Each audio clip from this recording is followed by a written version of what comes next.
What's up, y'all?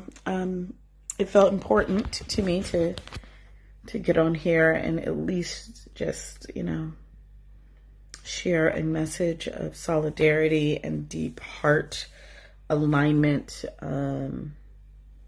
with the Asian Pacific Islander community. First of all, I've been thinking about language a lot, and so I just want to presence the ways in which even our language around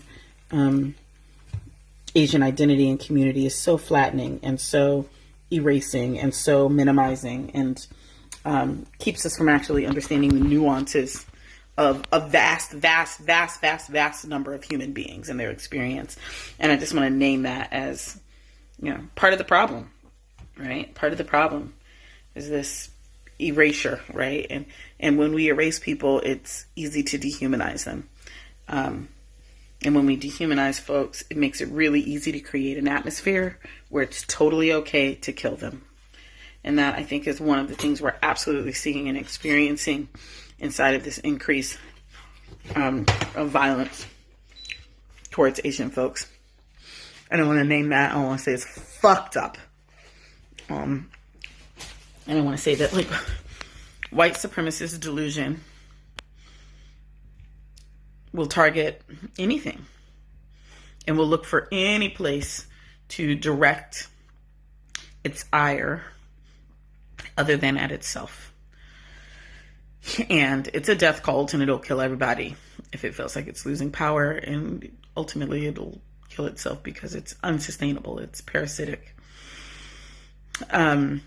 And the ways in which we help interrupt that is always by interrupting how it lives in us, and being vociferous interrupters of anti-Asian sentiment when we see it, any place that we see it. And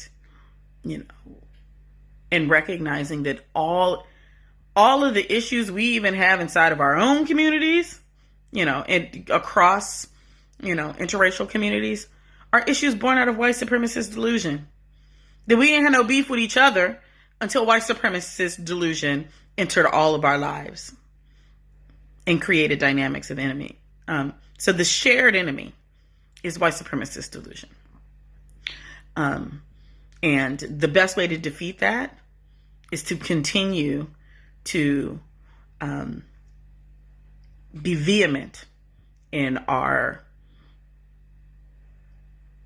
in our fight against it, being vehement in all the places where we see it popping up, no matter who it's popping up against.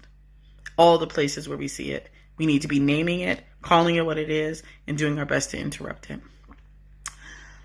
My heart just deeply goes out to the people, to the women whose lives were lost, to the families who are impacted, to the people who were harmed, and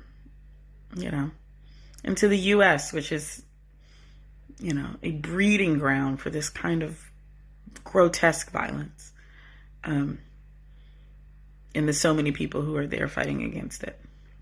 I'm sending massive love today.